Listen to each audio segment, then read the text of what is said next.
Welcome to the No One Fights Alone podcast. This podcast is dedicated to mental wellness for first responders and beyond. Through powerful stories, personal experiences, and expert insights, we explore the challenges and triumphs of maintaining resilience in the face of adversity. Together we remind you, no one fights alone.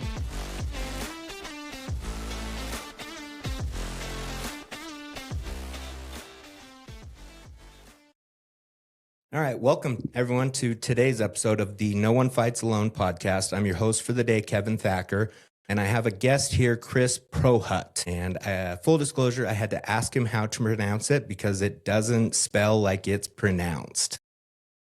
No, the C has caused me a lot of issues in my last name there. We get Prochut and Prochut, so thank you, Kevin. It's Prochut. The C is silent. Go figure.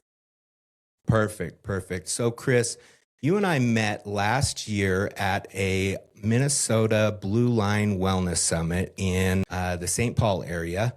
You shared an incredible story while I was there. You were one of the presenters, and I remember leaving thinking, wow, that was impactful. Not just the context of the story, but it was the way it was presented, and there was a little bit of a buildup, and it was just really thought out and very well put together. So I have been really excited to get you on so you could share a piece of that. If we could go into a little bit about you and your background. Sure, Kevin. Thanks for those nice compliments. I was honored to present 2 years in a row at that Minnesota Wellness Conference, and each year it's growing, and I know that they're going to have a third one this year. I won't be attending. I think 2 years in a row is enough for me. So, a little bit about my background. I currently live in Hartford, Wisconsin, which is a suburb of Milwaukee. We've been here, my family and I, about 16 years now, and we moved here from Illinois. And what happened in Illinois is really the basis of my story. You have to understand that I wanted to be a police officer since I was age 12, like Ponch and John on the TV show Chips. So that was my goal. I want to be a police officer. So I started with police exploring and then moved into a position of cadet at the Bolingbrook, Illinois Police Department. Bolingbrook is a suburb of Chicago, about 45 miles southwest, near Joliet, Jake and Elwood, the Blues Brothers. Oh, yeah. So after being a cadet, I was a dispatcher and then was hired in 1996 as a patrolman. I quickly moved up the ranks, sergeant, lieutenant, and then commander by age 34. So I was doing my dream job, living in the village that I had served in. The population of Bolingbrook was about 75,000, and we had about 125 sworn officers. So as the commander, depending on how you want to put it, you're either third or fifth in charge at age 34. So thinking that I've, got it all together, right? Oh, yeah. I did various jobs, supervised patrol, was an internal investigator, internal affairs. Everybody likes internal affairs. But it was really on the support services side, handling, again, animal control and dispatch, anything, very support services. One of my jobs towards the end of my career was to be the press information officer. So I had gone to one or two-week classes to learn how to deal with the media, give the press notifications, do on-camera interviews, things of that nature. Which is probably a suitable amount of training for regular everyday things that happen in the department. Absolutely. You learn public speaking, how to phrase things, what you can release, what you can't release. And yes, every week we were doing press releases because there's always something that the news wants to know about. So we made a good working relationship with Chicagoland media, the local media. We did have some stories. We had a person that was held up in their house. There were shots fired.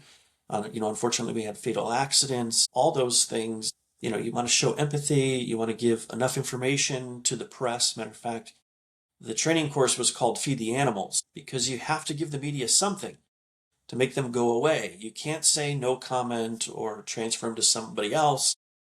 If they don't get the story, they will find someone that will speak on your behalf, like a resident or just somebody who wants to be on camera. That makes sense. It all came crashing down in October of 2000. when this was an international case. Stacy Peterson went missing. She was the wife of Sergeant Drew Peterson. Drew and I worked on the same shift together. I would say for most of my 13-year career, we were on the same team, not that we rode in the same car, and we also co-supervised the midnight shift on patrol for about a year and a half. So I remember coming into a staff meeting on a Monday morning and they said, Chris, Stacy's gone missing. And I remember my heart dropping and just this weight of the world, because a little bit of background about Drew, he had 4 marriages. 2 of them ended in divorce, and 1 ended when his 3rd wife drowned accidentally in a dry bathtub.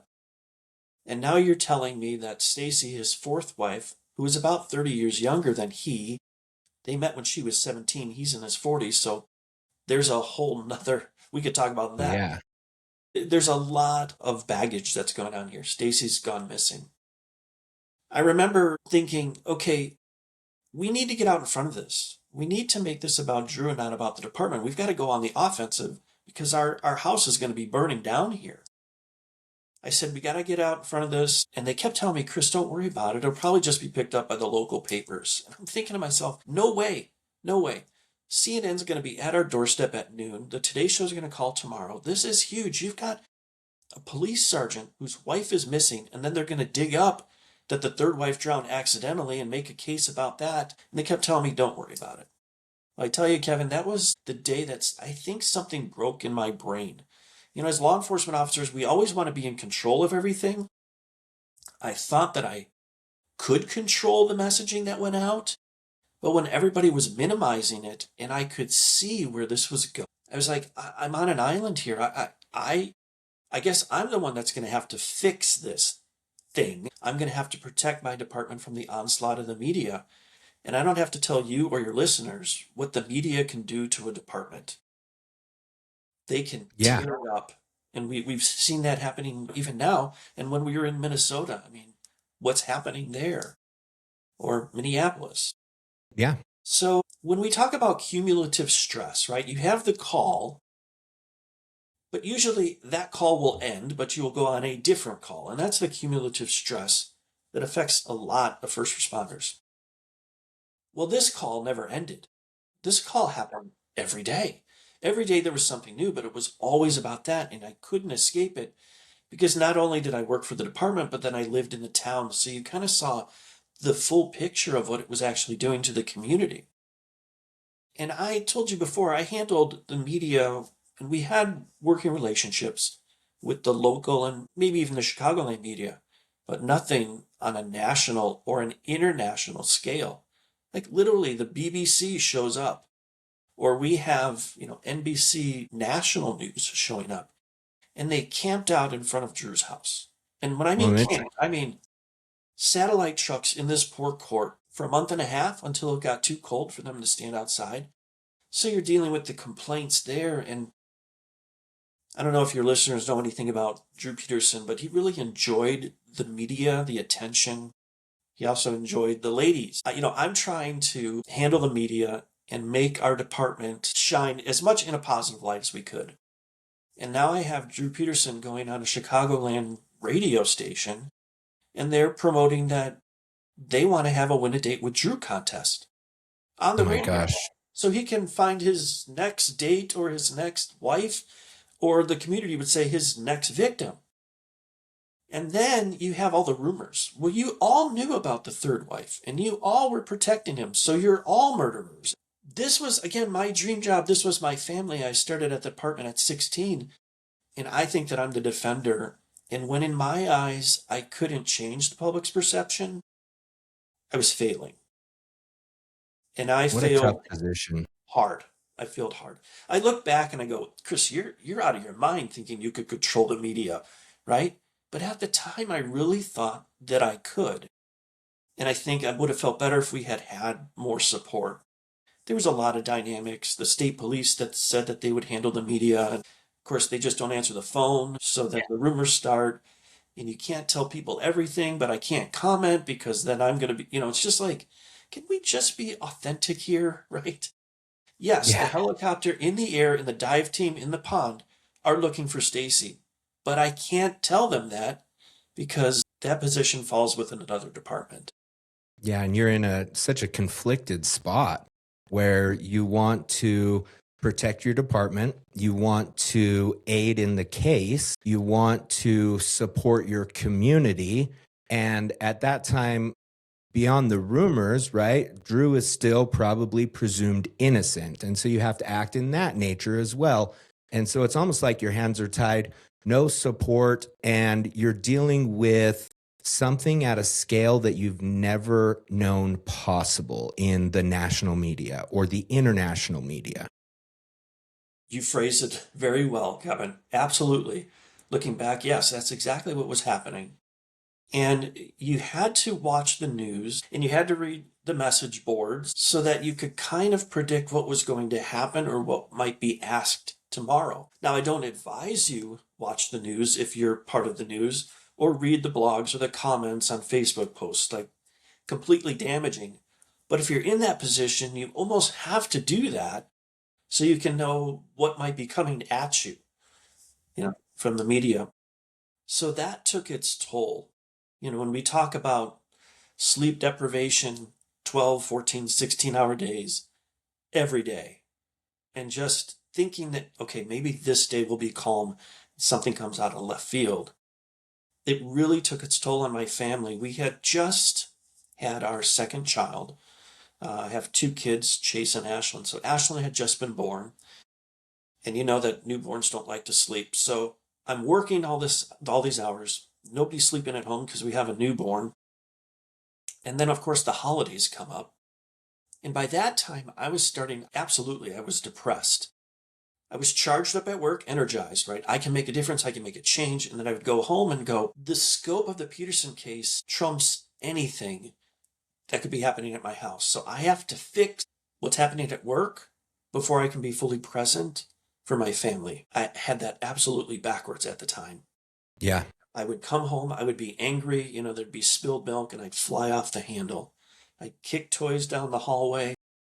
And my only coping mechanism was just to lay in bed, try to silence the noise and fall asleep, because it's the only way I could really turn my brain off. Yeah. Well, and it's part of the job, right? As police officers, you guys carry all this weight and go on all these calls, and then you go home and you're asked, how was your day? And the only response is, it was fine, even though everybody in the home knows that it wasn't. Yes. And it's just because you're trying to protect your family too. You're trying to protect your family from the stress that you are personally taking on. Now, it was interesting that I couldn't protect my family in this instance, because my wife would be watching the news and my kids would go, oh, daddy's on TV again, right? They kind of knew what was going on because it just developed our family in the community. I remember Christmas time. It was one of the days off that I finally got, because all the investigators out there, that your pager, your cell phone goes off, you're getting text all the time. It never ended. Nonstop. So the case around Stacy Peterson, supposedly she was killed and thrown into a blue barrel. And that barrel with her was thrown into a lake or a river. So there was a lot of departments across the country looking for this blue barrel. And Kevin, let me tell you, every blue barrel that was found in the continental United States, I knew about. Because my phone would ring. Hi, it's KTLA in Los Angeles. We found a blue barrel. Do you think it's Stacy? And I'm going, do you guys ever give it a rest? Yeah. I'm trying to give my kids a bath. It's Sunday at 8 o'clock. They don't. So even if I tried to get away from it, I couldn't. So Christmas time comes, everybody's supposed to be happy, and I'm like, no one is that happy. Seeing the emotion of joy on Christmas really pissed me off, because I couldn't feel anything. And seeing everyone else happy and me trying to get to that point again, I'm like, I'm losing control. No, stick with it, right? Tough it out. Was there a point in this that you reached out for any sort of help or support in any way? No, Kevin. We just keep trucking on, right? It's what we signed up for, the big S on our chest. Yeah, and it's part of the kind of culture and stigma at the time, right? Yeah, it's that suck it up attitude. January came, it was my son's birthday again, just another thing that I had to do, not being present, not being happy.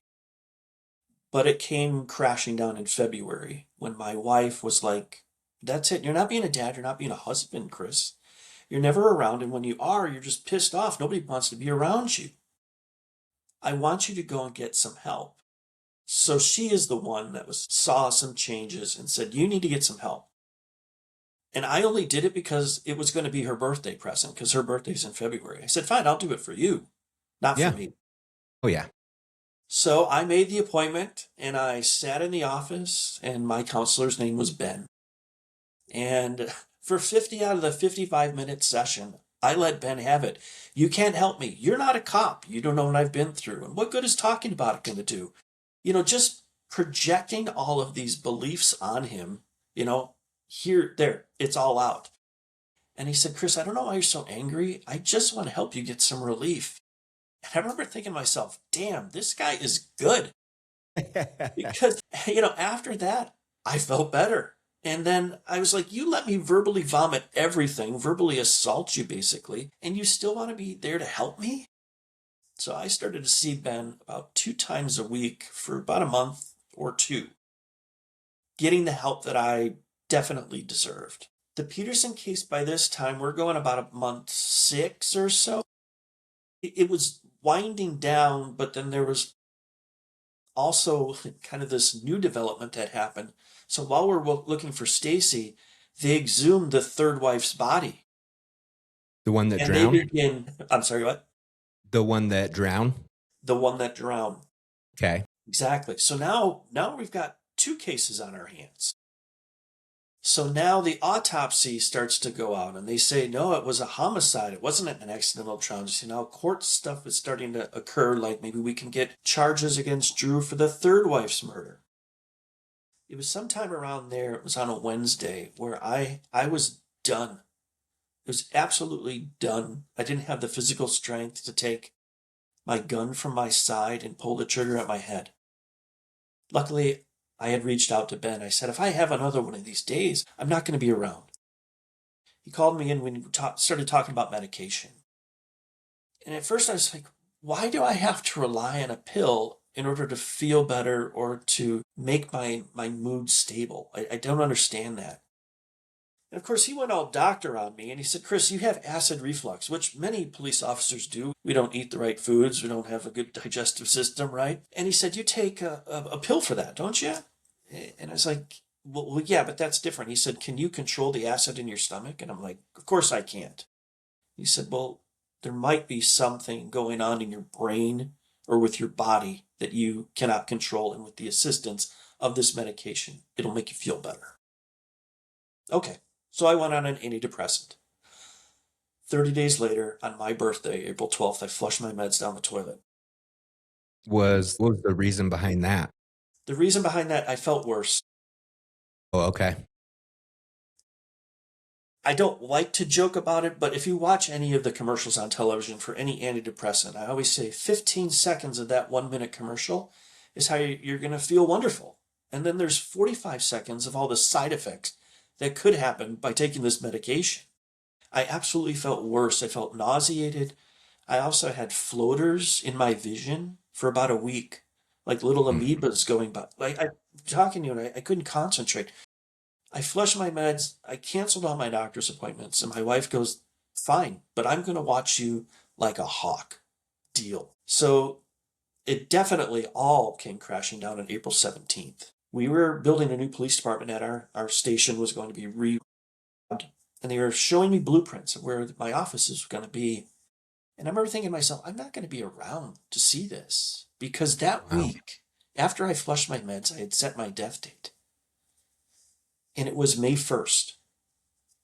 Now, to get in the mind of somebody who has lost all hope of things getting better at any point, this is where my brain was. It was truly never going to get better. I didn't want to live like this anymore. In my mind's eye, I had tried therapy and I had tried medication. Now we can pause there, because maybe your listeners are going, okay, so you tried one medication and you went to a couple classes, right? But again, when you're depressed, you're going to start believing anything that your mind is going to tell you, because why would you lie to yourself? So again, for me, I will get control of this. I tried everything else. It doesn't work for me. I'm not going to live like this. So it was going to be a firearm to the head. It was going to be in a neighboring town so that my own department wouldn't have to investigate my suicide. It was going to be on May 1st because that was a new pension. I was going to get a new pension year, extra 3%. Okay. And I was in the best shape of my life during that time. And I had just trained for and ran the Chicago Marathon. So whenever I hear, hey, I run, marathons all the time, I bench press, I work out all the time, that's fantastic. But this still happened to me when I was at the peak of fitness. So you need to take care of your mental health as well. You can't just say, oh, I'm physically fit. Great. What are you doing about your brain? Yeah. Well, and it goes to show there are more dimensions of well-being than just physical or diet, right? You've got to account for your relationship health, your spiritual health, your mental health. There are so many different aspects that get forgotten, or we spend a lot of time, effort, and energy in one of those 6 dimensions. Correct. And I was spending it in the one where, hey, I'm physically fit, everything is good. And then my doctor called me at work, called my ass out, basically said, Chris, why are you saying goodbye? You canceled all the doctor's appointments. What's going on? I said, I'm fine. She said, I don't believe you want to talk to your wife. Oh, crap. Oh, no. Because she put me in a predicament. Because if I let her talk to my wife, Jenny, I'm going to lose control and I don't know what they're going to talk about. But if I don't, bad things may happen to me. Oh, he's not being open. He's hiding something. And I'm losing control again. So I said, you can talk to Jenny, no problem. I was never so scared to come home from work till that day. Because Jenny had talked to my wife and I wasn't sure about what. And I want to make it a point. You need to find a doctor or a counselor or a best friend that will call your ass out like my doctor did. She cut through the BS. You're lying to me. I'm gonna go get a second opinion here. I So care Jenny about you too much to accept the fluff that you're giving me. Exactly. Right. Been around the block. This is nothing new to me, Chris. This is what's gonna happen. So I come home, we have dinner, telling me a little bit about what she talked to the doctor about. She said, Chris, we need to get away. We need to go on a vacation. You haven't had a day off. Let's take an Alaska cruise. Now, Kevin, I am trying my darndest just to get to May 1st to end this all.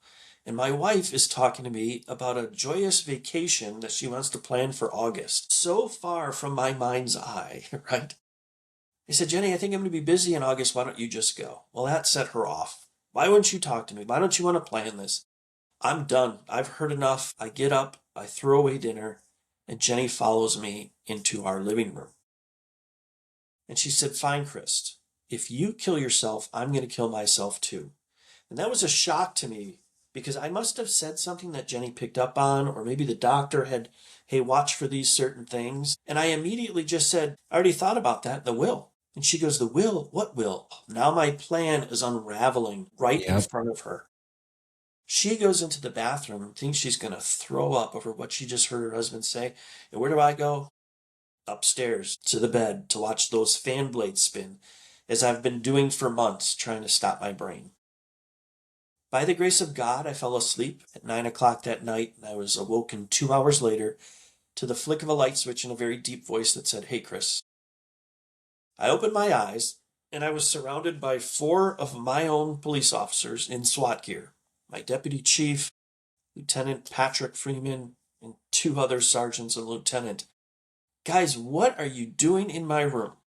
Yeah. So you want to talk about rock bottom, like where the whole thing caved, like I'm trying to shore everything up. I've got it. It crumbled that night. I'm trying to plead my case. Listen, I haven't done anything. Like at this point, they don't know anything about the plan, but they know that something's awry.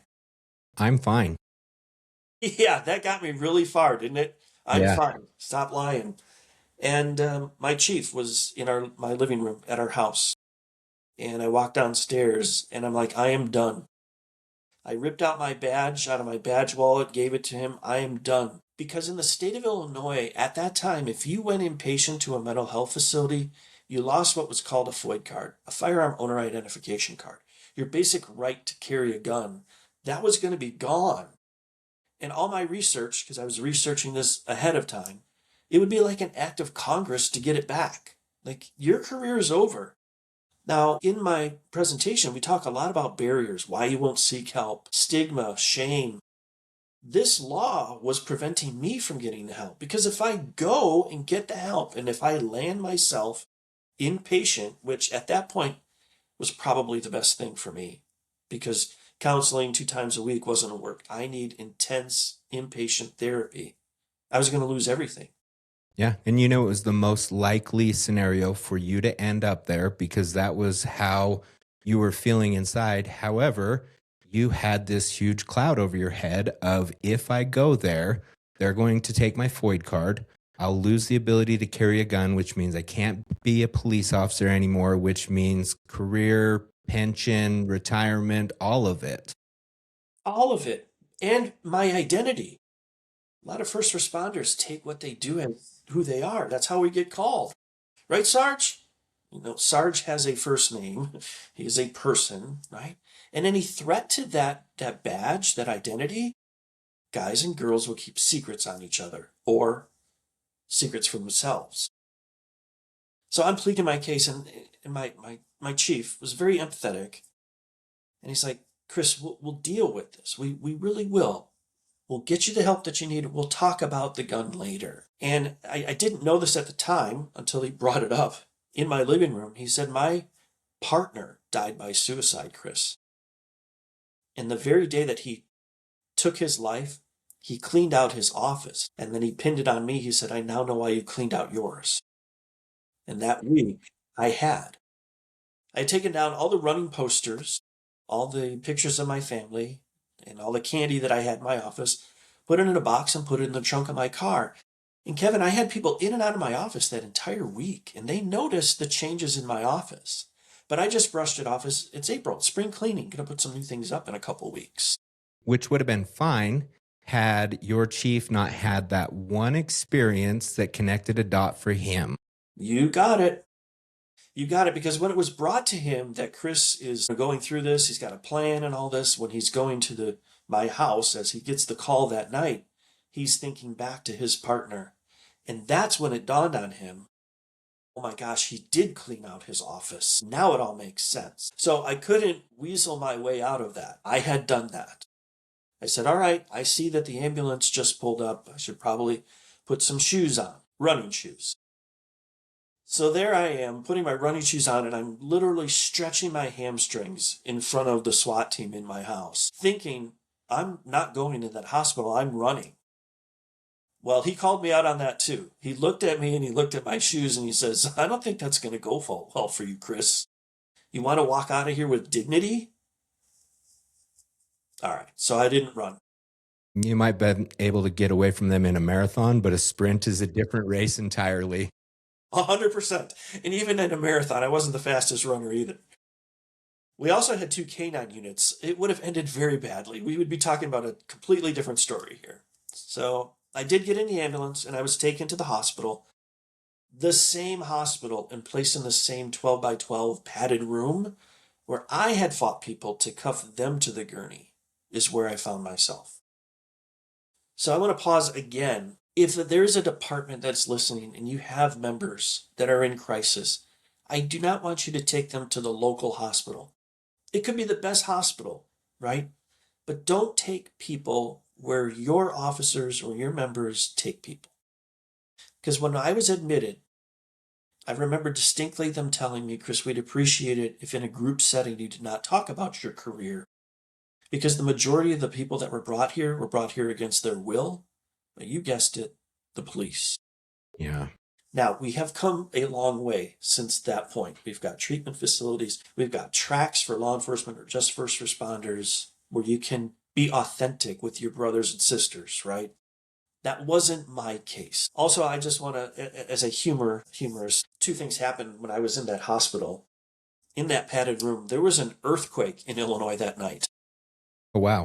Yeah, so the room begins to shake. I'm in a locked psych ward. Do I tell anybody?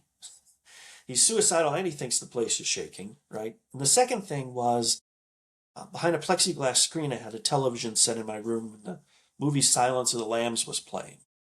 So there are certain things that are just etched in my brain that I will never forget from that hospital stay. So a lot of different therapy, some changes of medication, 15 days of inpatient care, and I'm released with a diagnosis of bipolar disorder.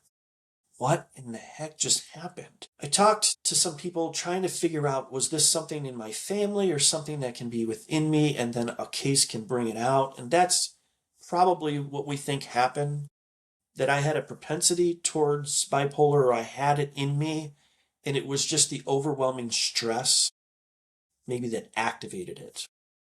And also the medication that I'm on is prescribed for those with bipolar. Because when I was first put on that first medication, when Ben put me on the antidepressant, what it was only treating was the depression. I flushed Okay. my meds down the toilet because it threw me into a mania. When I was at the hospital, they put me on a different antidepressant, and then about 10 days later, I'm back into a mania again. And they finally said, let's put a mood stabilizer as well. And then it was, oh, Chris is back, right? Flattened. Not flattened or numb mood, but basically I felt more like myself. Kind of regulated. Absolutely. So I'm not blaming, misdiagnosis. That was all on me, but boy, it's not an exact science. So it was a couple days after I got out of the hospital, my chief and deputy chief met me at the home, and they suspended me. And they took my badge, they deactivated my key card, they changed my voicemail and my email passwords. And then they sent out an email to everyone in the department to respect the privacy of the Prochut family during this very difficult time. Don't call, text, or stop by the house. That hurt worse than anything. I feel like I died that day because I hadn't done anything. I got sick. I was taken to the hospital. I'm on the path to get better, to hopefully return to work. And you've taken my entire support system away from me. The only people that I know are the police family. And now they can't call or text. I talked to an attorney. I said, this doesn't feel right. He said, Chris, this is what happens. We need to go for a pension. I'm not going to bore you with that whole process, but it took 8 months. It took 4 doctors and then a pension board decision to say, nope, you're not disabled, Chris.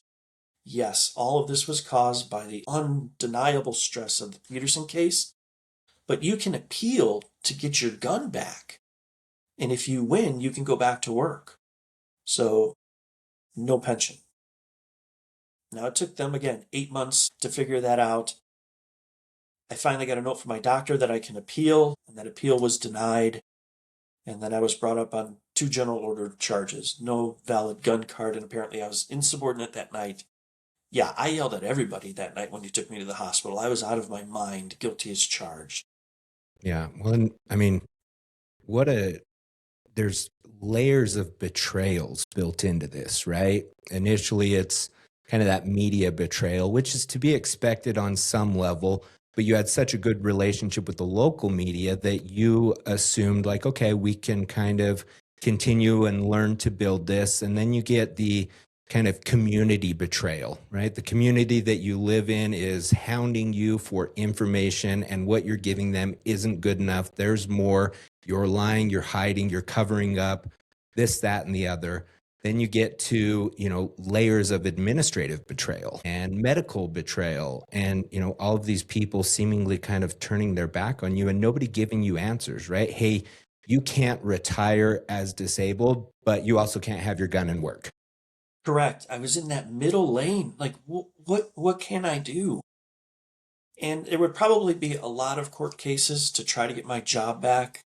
He said, I'm not going to put my family through this. Like, we're losing our house, right? We're losing everything. I don't have enough vacation or sick time or savings in the bank to keep us afloat. So it's ironic that on May 1st, the following year, I had resigned. Everything seems to revolve around May 1st, which is definitely an anniversary that is coming up. I always remember that day. So what do I do now? Well, I knew a lot of people in the media, obviously, and I used that to my advantage. And you brought it up, Kevin. You're right in the middle. You can't get a pension because you're not disabled, but you can't go back to work. And I thought to myself, how many other officers are out there that are in that exact same position?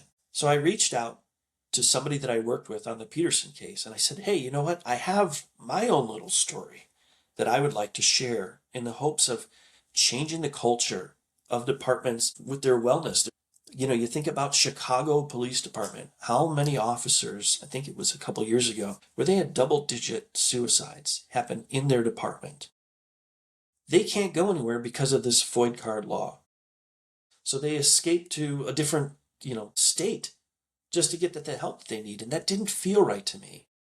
So I put out a video. And from that video is what brought me here today. So that video was released, I think it was in 2008 in December. And I was out of work for about 2 years. I ended up finally getting a job. We moved to Wisconsin, to Hartford, Wisconsin.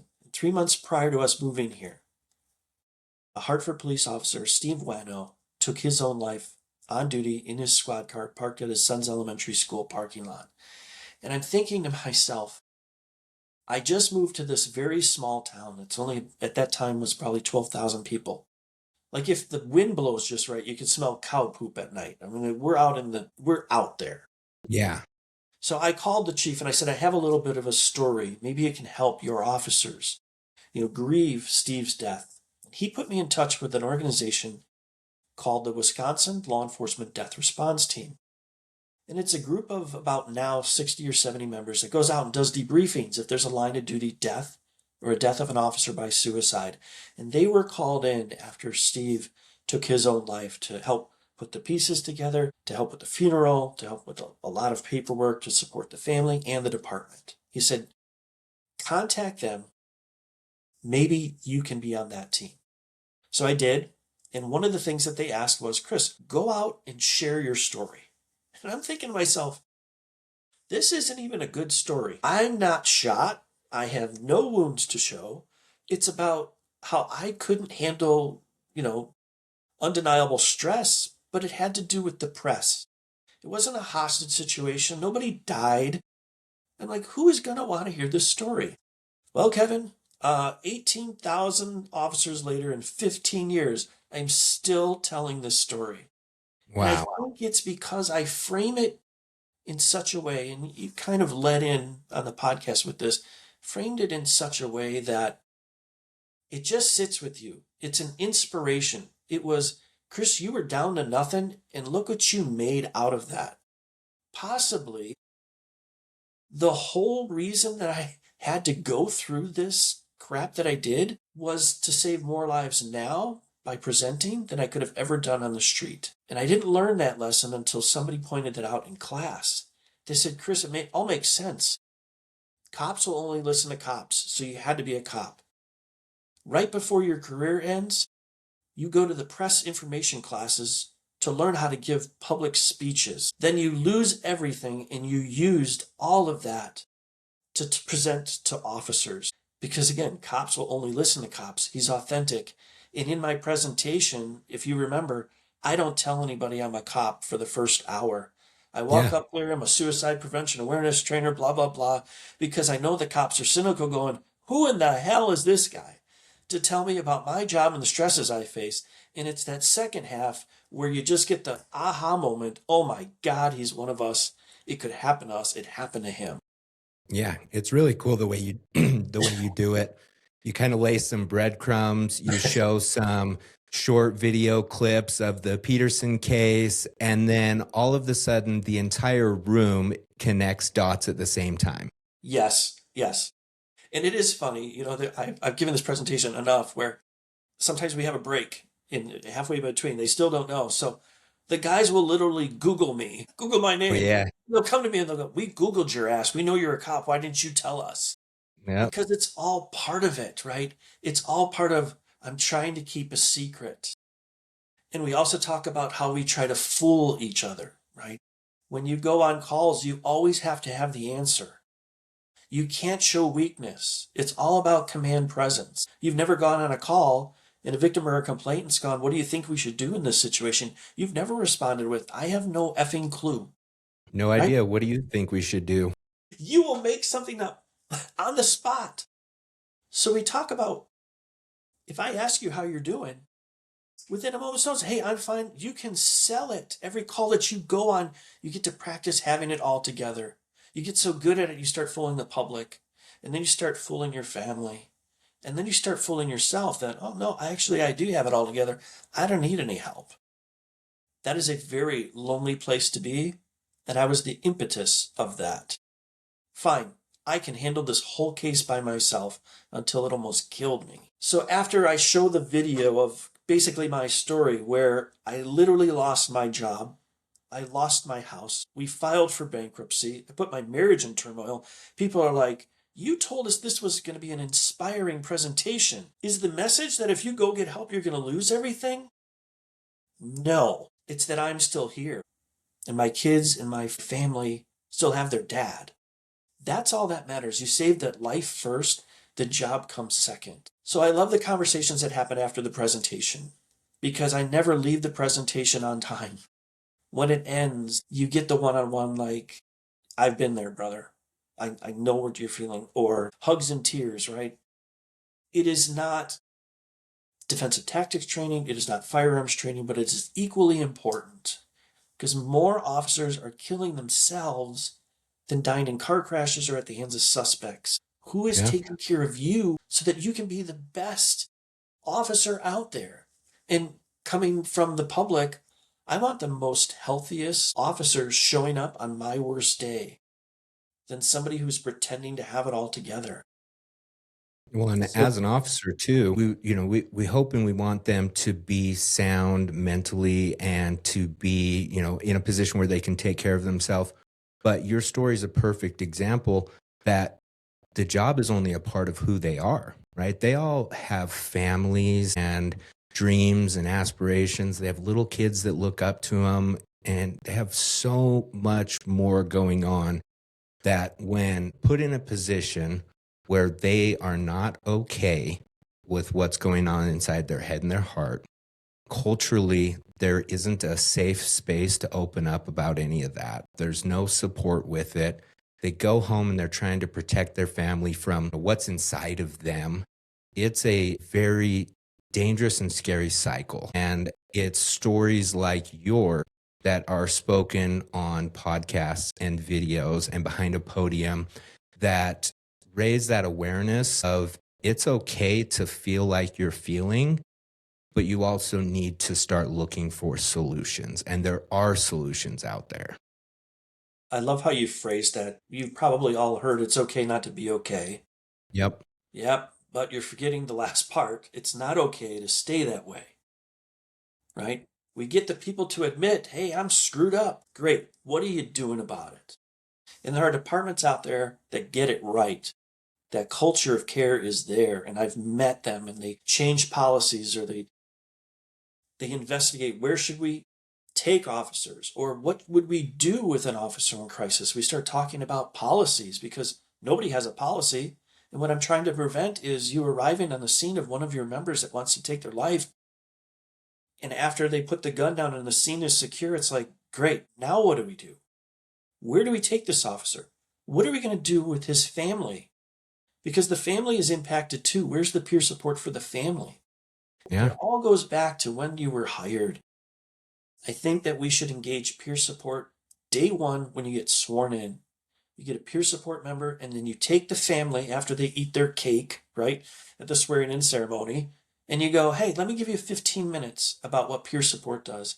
If you start seeing any of these changes in your son or daughter as the daughter department, we want you to call this number. Thank God I had involved Jenny with all the goofy golf outings and the family picnics, right?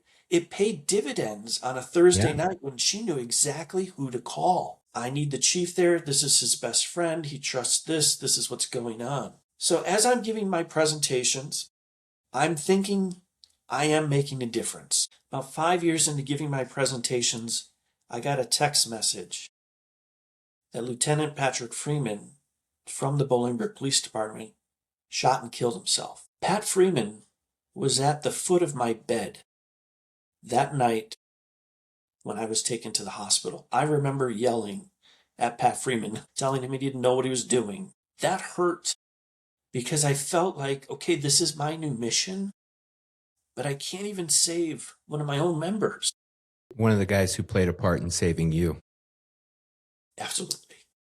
I mean, he took the phone call from my doctor. He wrote the report to get me hospitalized. I still have a copy of it to this day. He's the first person that Jenny saw at the front doors of the police department when she left our house and pulled up in front.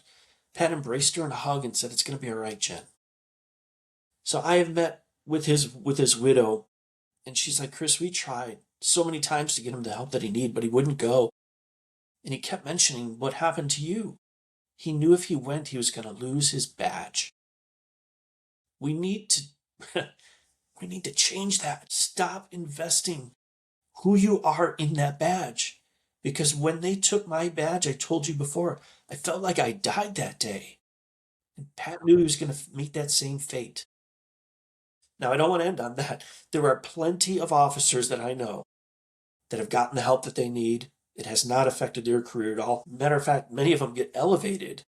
And a lot of them are field training officers. And when they get a new rookie, they're like, if you ever start feeling like this, right, we're going to have this come to Jesus talk right now. You know who to come to. Or you have a chief that talks to every one of his new recruit classes.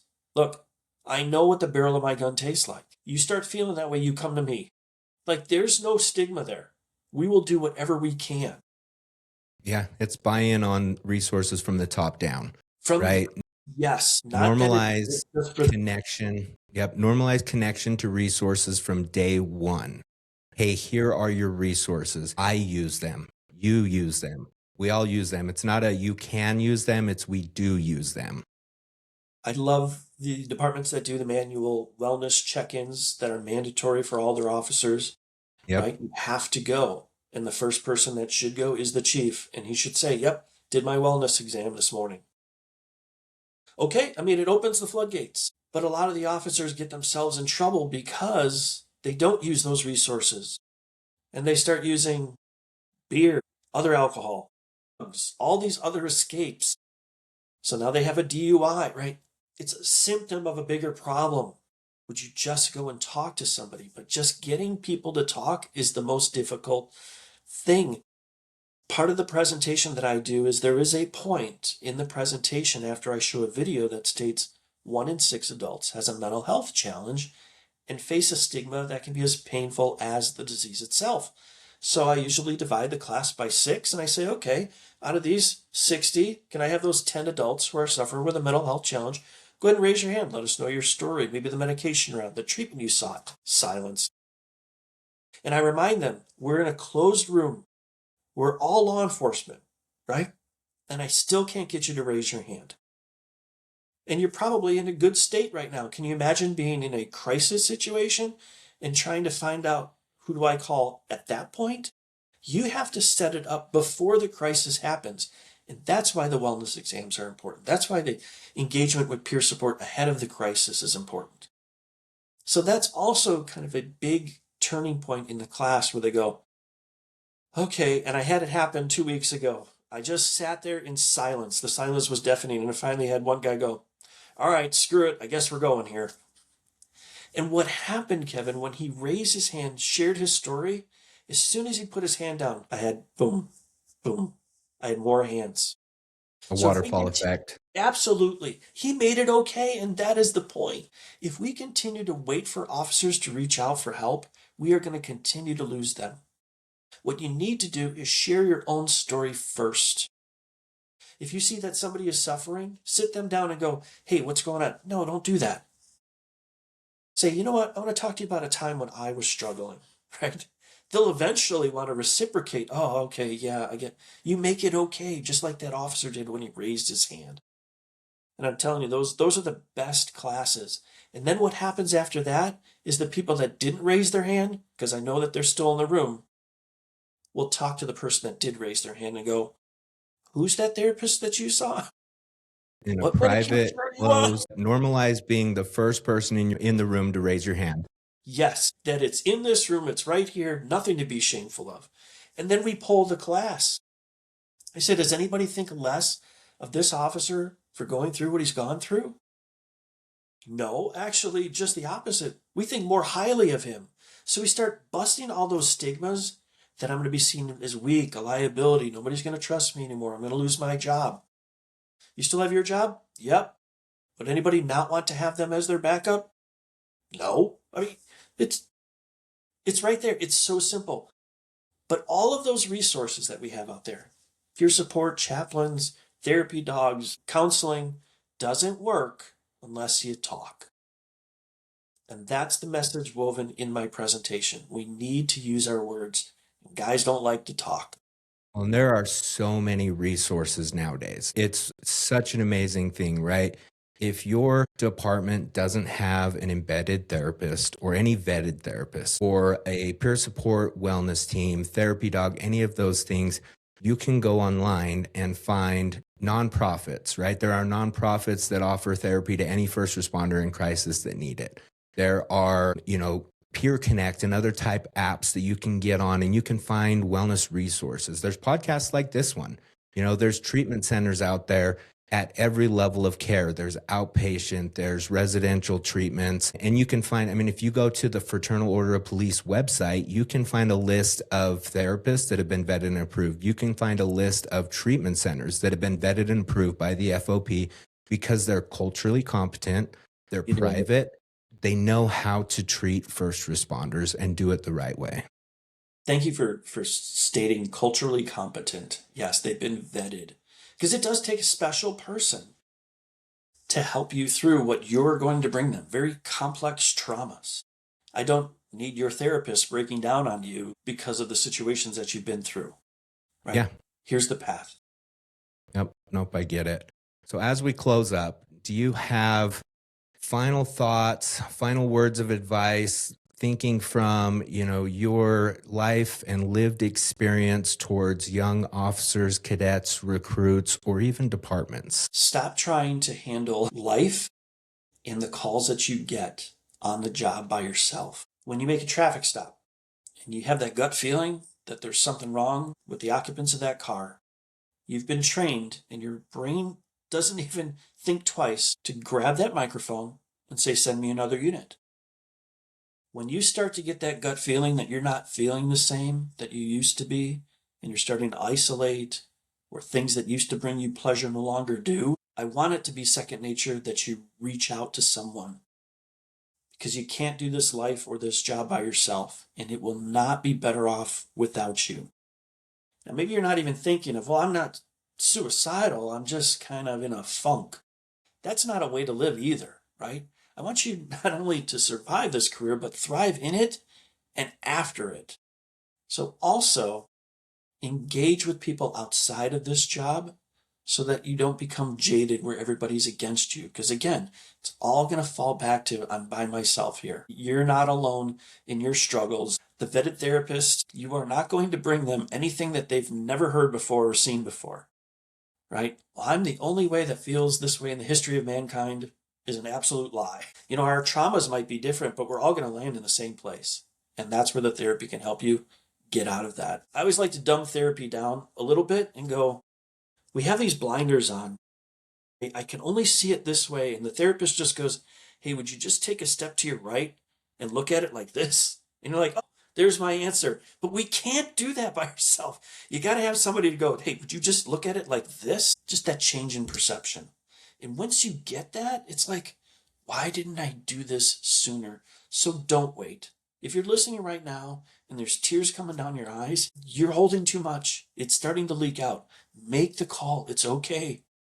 I'd rather have you here than another suicide on our hands. I appreciate that. And those are incredible words, and it couldn't ring truer with us, right? That is the reason you just summarized why we call our podcast the No One Fights Alone podcast.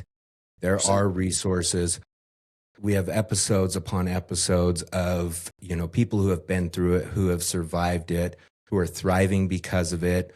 We have guests that are part of resources, and we want to be a resource, right? If you heard what Chris just said and it just hit somewhere in your gut or your heart or your mind and you need resources, our inbox is open. We're happy to connect people to resources. With that, I will thank you, Chris. This was amazing. I've been looking forward to this one for a long time.